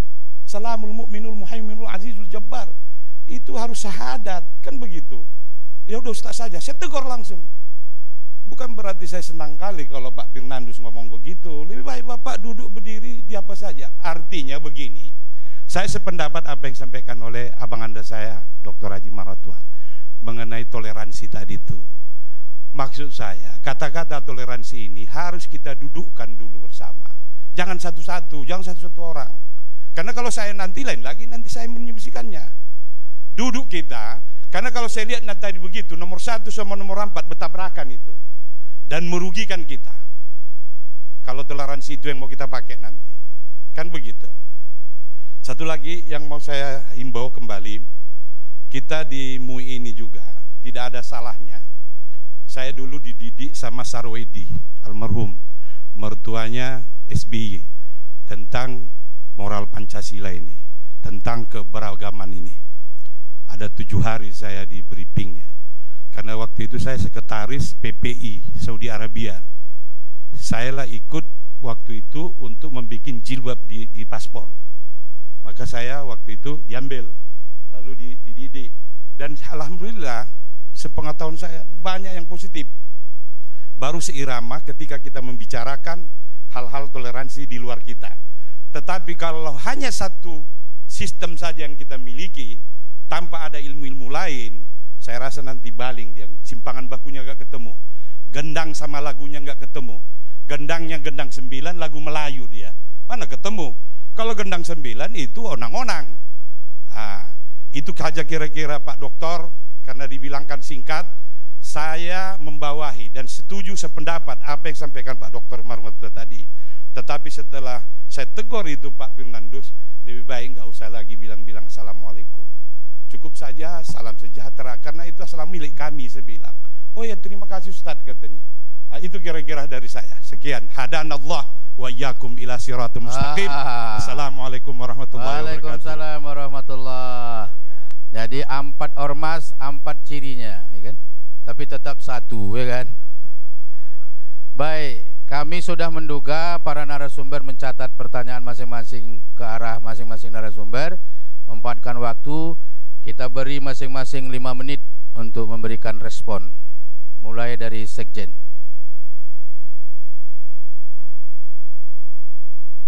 Ya, terima kasih.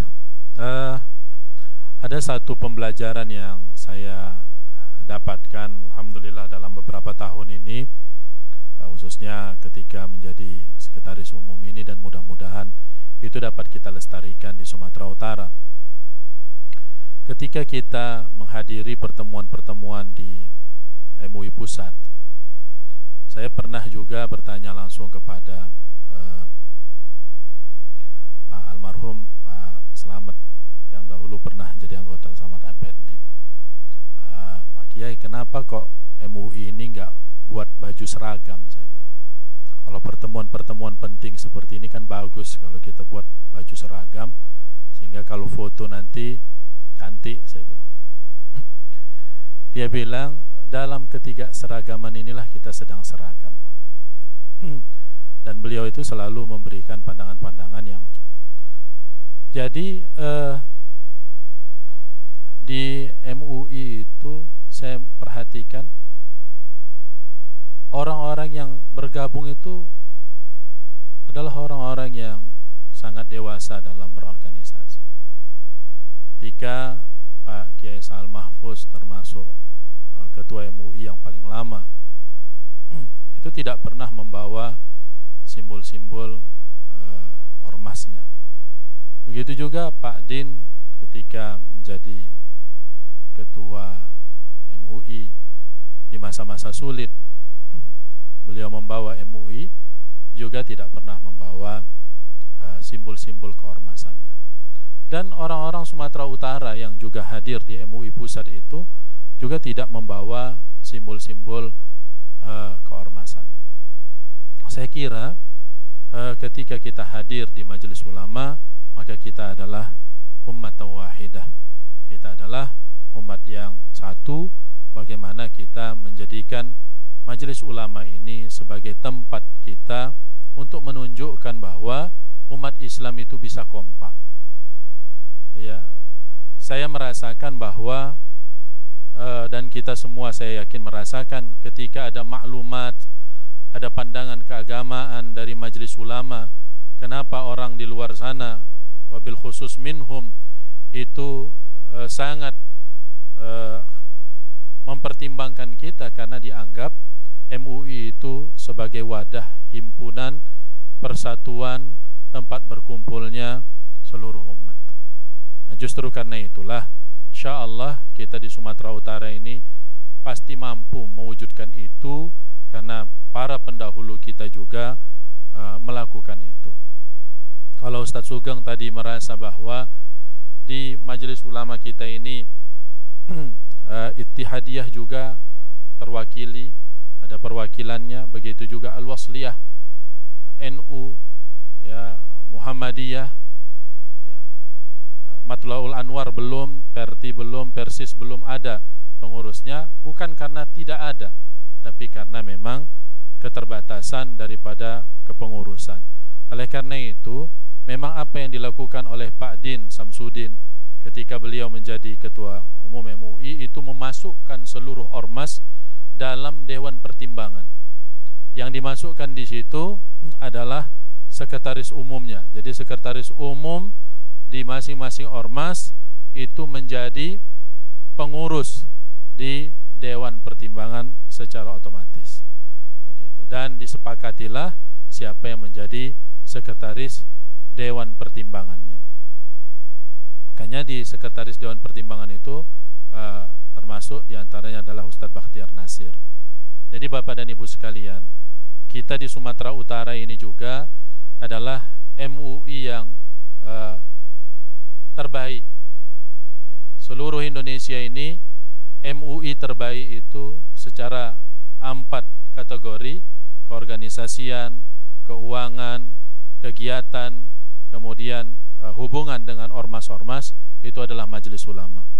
Dan itu diumumkan oleh Pak Kiai Haji Ma'ruf Amin 10 hari sebelum beliau dilantik menjadi Wapres di Lombok Tengah, ya, dalam acara rapat kerja nasional MUI se-Indonesia.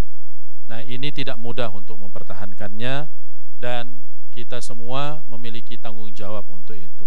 Justru karena itu kita menghimbau kepada kita semua yang hadir dalam kesempatan ini untuk menjadikan ormas kita memberikan kontribusi yang terbaik kepada masyarakat kita untuk melalui majelis ulama ini pada masa-masa yang akan datang dan dari sekarang tentunya.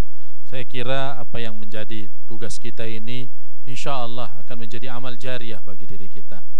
Dalam pepatah Arab ada dikatakan, qad gharasa man qablana fa'akalna wa naghrisu nahnu al-an liya'kula man ba'dana. Orang-orang terdahulu telah berbuat dan telah banyak hasil yang kita nikmati. Sekarang giliran kita berbuat, menanam agar generasi ke depan juga dapat menikmati. Saya yakin ketika kita dapat merawat majelis ulama ini dengan tidak menonjolkan identitas kita semata-mata, tapi berbuat la'i kalimatillah, mudah-mudahan Allah Subhanahu wa taala melindungi kita. Tidak dapat dibantahkan Bapak dan Ibu sekalian, sampai dalam pertemuan dalam forum majelis ulama pun Sumatera Utara itu selalu diidentikan dengan non-muslim. Itu tak bisa sampai di pertemuan kemajelis ulamaan. Jadi kalau sudah Sumatera Utara, itu yang selalu menonjol seakan-akan adalah suku tertentu dan agama yang bukan Islam. Jadi saya pun merasa aneh kenapa seperti itu, dan ini tugas kita bersama agar tidaklah seperti itu ke depan. Ya, padahal kita di sini mayoritas tokoh-tokoh nasional kita juga dahulu beragama Islam, tapi mereka berhasil meyakinkan orang Jakarta bahwa mayoritas Sumatera Utara itu bukan Muslim. Ya. Nah, ini menjadi tugas PR kita bersama. Dan syukur alhamdulillah MUI Sumatera Utaranya adalah MUI terbaik. Entah macam mana pula kalau MUI Sumatera Utara ini tak masuk dalam perhitungan, maka mungkin mereka akan mengatakan, oh iyalah cocok orang mayoritas non muslim. Nah, justru karena itu kita sekarang MUI Sumatera Utara ini selalu menjadi rujukan, selalu menjadi patokan juga dalam berbagai hal, wabil khusus dalam gerakan-gerakan keumatan. Namun di Sumatera Utara ini juga kalau ada masalah tak tanggung-tanggung jadi masalah nasional. Ya. Karena apa? Karena memang kita ini selalu diperhitungkan dalam permasalahan yang baik dan dalam permasalahan yang lain-lainnya. Maka insya Allah dengan persatuan, menjaga ukhuwah, kita bisa melakukan hal-hal yang jauh lebih besar dari sekarang. Al-ittihadu quwwatun wa tafarruqu du'fun. Ya, persatuan itu adalah kekuatan dan perpecahan adalah kelemahan. Mudah-mudahan Allah berikan kekuatan kepada kita, dan dalam kesempatan ini kami juga mengucapkan terima kasih kepada Pak Wakil Ketua Umum Ustaz Maratua, dan hadir juga Pak Arso dari Wakil Ketua Umum yang telah menggagas kegiatan yang sangat penting ini, dan mudah-mudahan ini dapat kita lanjutkan pada masa-masa yang akan datang. Qulu qawli hadza wa astaghfirullah. Assalamualaikum warahmatullahi wabarakatuh.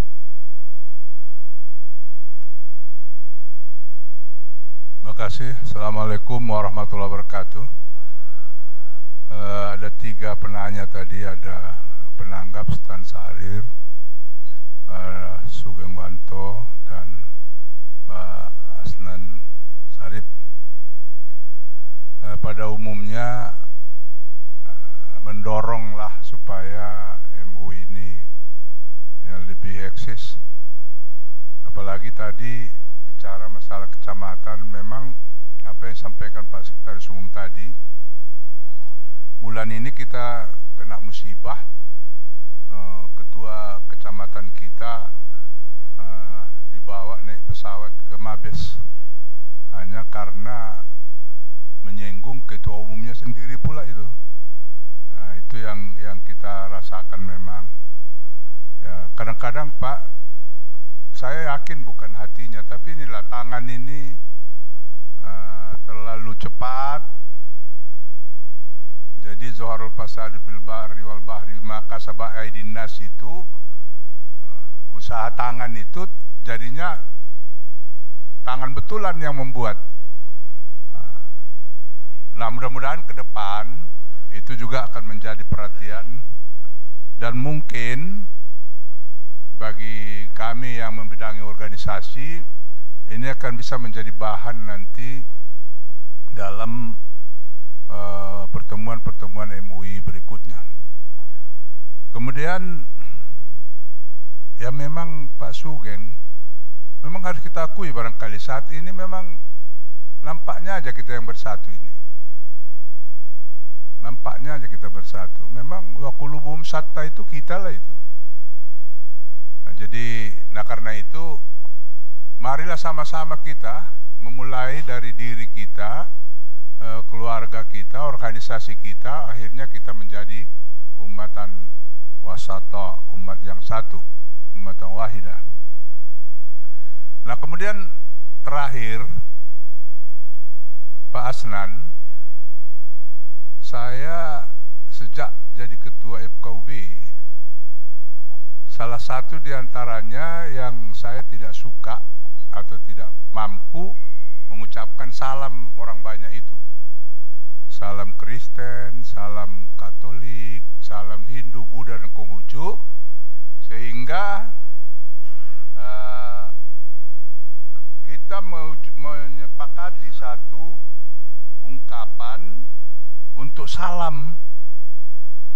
Karena dulu Bapak sekalian, waktu gubernurnya yang pertama non-muslim Pak Tambunan di Benageraha, saya pernah waktu itu masih muda, Pak Sugeng masih muda waktu itu. Jadi beliau mengucapkan salam. Assalamualaikum warahmatullahi wabarakatuh, katanya. Orang jawab. Saya angkat tangan. Pak, Bapak baru menjabat di Sumatera Utara. Bagi kami salam itu ibadah. Nah, karena itu mohon supaya ibadah agama masing-masing lah yang melaksanakannya. Nah, waktu itu almarhum Hasbi AR hadir sebagai rektor. Pak Rektor, betul itu yang dibilang si Maratua Simanjuntak itu? Betul, kata Pak Hasbi. Kalau gitu saat ini saya tidak akan mengucapkan lagi. Memang gak diucapkannya lagi, Pak. Nah, untuk itu lugalah bahwa kalau Bapak lihat di, coba dulu terakhir makalah saya itu dulu, masih saya selipkan itu, Pak. Akidah terjamin, silaturahim terjalin. Nah, ya. Akidah terjamin itu silaturahim. Makanya salam di FKUB itu adalah salam kerukunan. Jawabnya salam. Waktu Kristen menanya, kenapa pakai assalamualaikum salam? Oh, itu dari salam juga itu, saya bilang. Salam dengan assalam, di tengah-tengahnya salam. Makanya kalau FKUB di mana-mana, salam kerukunan, jawabnya salam. Kalau di Sumatera Utara, kalau di Jawa, salam kerukunan, jawabnya rukun, rukun, rukun, begitu. Nah, jadi ya boleh aja juga kita upsus salam, kita tebarkan salam kita, supaya jelas pula siapa yang menjawab. Cuma kalau yang datang dari Jakarta, Pak, nggak tahu, kita kadang awal pun salah. Apakah Islam kawan enggak? Tahu Islam pula dia. Nah, saya pernah keliru juga itu, marganya macam marga saya dia. Tidak Simanjuntak, tapi Tumanggor dia. Saya pikir non-muslim. Para Islam. Nah, jadi itulah. Ya memang perlu barangkali toleransi, tapi jangan sampai keterlaluan. Ada batas-batasnya. Ada batas. Enggak, kalau yang di Deli Serdang itu Islam, Tumanggor. Oh iyalah, tahulah saya, orang sekretaris saya dulu di FKUB. Nah, Bapak sekalian, saya kira sekedar tanggapan. Terima kasih atas partisipasinya, dan mudah-mudahan ini semua akan menjadi bahan bagi apalagi Pak Sekjen, Sekretaris Umum, yang akan meramu semua kegiatan-kegiatan yang ada di aula ini dalam rangka memperkuat posisi MUI di Sumatera Utara ini. Terima kasih. Makasih. Assalamualaikum warahmatullahi wabarakatuh. Waalaikumsalam. Mungkin Bang Prof Sarin, silakan. Terima kasih. Saya kira secara umum untuk menjawab pertanyaan itu saya ingin mengajukan dua kasus. Pertama, di Thailand itu, Pak, itu Islam minoritas, mayoritasnya itu Buddha. Terus negara itu menyerahkan ketua forum agama-agamanya itu Muslim, teman saya, Profesor Ismail Lutfi.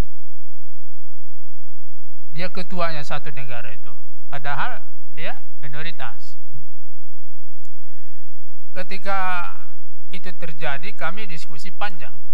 Bagaimana Anda memimpin itu? Dia bilang gini, prinsip saya, sebenarnya yang cocok memimpin dunia ini Islam. Jadi aspek-aspek kepemimpinan dunia yang ada pada Islam itu saya terapkan. Bukan aspek-aspek memimpin internal Islam, tapi aspek-aspek Islam memimpin dunia. Itu saya terapkan. Artinya Pak, dia mengambil aspek keselamatan dunia yang ada dalam Islam itu untuk memimpin semua golongan.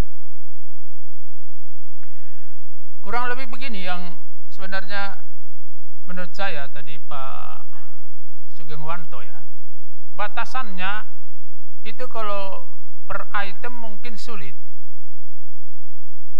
Batasannya menurut saya itu artinya umat Islam Indonesia itu harus merasa bahwa dia yang memimpin semua.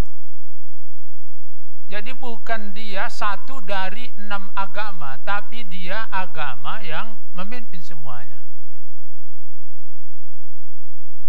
Saya rasa begitu. Soal Ittihadiyah jangan marah Pak ya. Sungguh saya pikir ini beliau ini Al-Wasliyah. Rupanya Ittihadiyah. Semakin menguatkan pendapat saya. Ittihadiyah, Al-Wasliyah, Matlabul Anwar sama aja itu. Enggak ada bedanya itu. Kita-kita ajanya itu, ya kan? Jadi itu yang pertama. Yang kedua soal marhamah. Ini contoh aja. Teduh kali ketika cara Anies Baswedan menghadapi demonstran. Teduh kali. Teduh, betul-betul teduh. Ya kan? Panas sekali kalau yang lain menghadapinya. Berarti yang ditunjukkan Anies Baswedan itu, itulah marhamah menurut saya. Di Majelis Ulama kita ini, kalau kita ke Semalungun dan ke Siantar, teduh kali ketua-ketuanya ini, yang dua ini. Ini benar loh. Teduh kali ini. Jadi menurut saya, ketua MUI yang marhamah itu yang dua inilah kira-kira. Itu pun karena mereka di depan aja. Kira-kira gini. Kadang-kadang di MUI Sumatera Utara ini pun ada harinya panas. Kalau lagi marah-marah Pak Maratua panas, ya kan? Kalau senyum Pak Arso dingin, ya kan? Jadi dalam hati saya, bisa nggak Majelis Ulama ini tetap teduh gitu? Kira-kira gitulah. Jadi Majelis Ulama itu saya kira apa ya? Contoh dari marhamah itu. Tidak ada yang diragukan kalau semua ini yang hadir ini, kalau seperti ini umat Islam saya kira sudah hebat. Tapi umat kita yang kita jaga itu memang masih banyak masalah ya.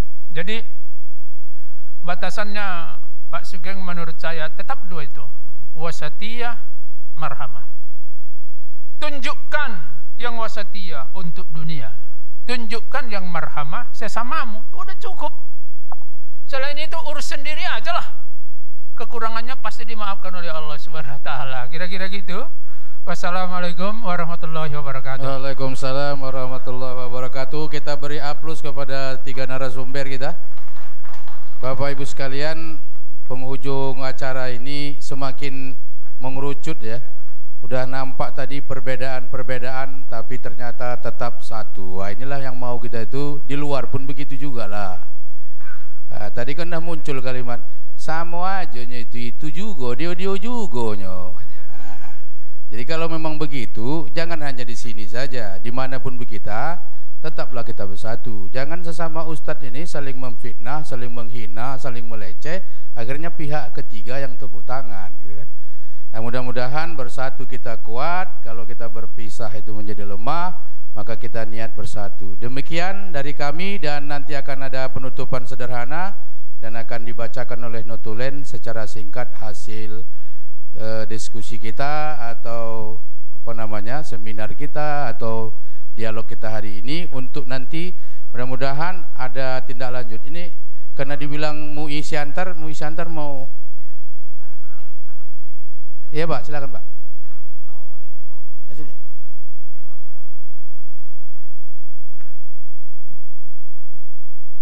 Sekitar 2 hari yang lalu MUI Pusat sudah mengeluarkan taklimat penolakan terhadap